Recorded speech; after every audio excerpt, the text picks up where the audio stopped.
I'm Kerry Peters, a recognized thought leader in the Microsoft Dynamics community and a Microsoft MVP for business applications. Welcome to the Get Your New View podcast.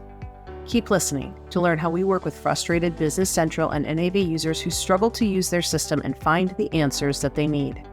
We teach them to truly understand how the system can support their business processes to make immediate and lasting improvements. As a result, they get more done in less time, make better business decisions, and even love their system. 2024 is a new year, and we're looking forward to helping you to solve problems at your business related to how your company uses Microsoft Dynamics 365 Business Central. You'll see some new faces in the podcast this year, but before you do, I want to tell you a little bit about our new on-demand training classes, which you can find on learndynamics.com. Do you remember all the steps you took last year to close out your year-end and get set for the new year? If you're like us, you've forgotten what you had for dinner last week.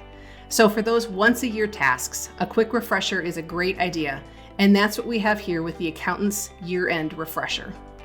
This course focuses on all the things you need to know on how to close your year-end, with a lot of great information on how to have a clean and quick month-end close as well.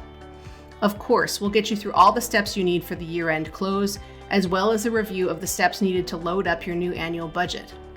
We'll also cover what you need to do to preserve and protect your month-end cutoff. No changing numbers in past periods allowed.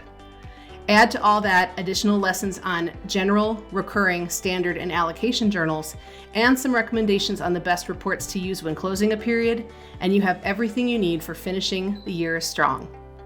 You can find this class and more on-demand classes on learndynamics.com.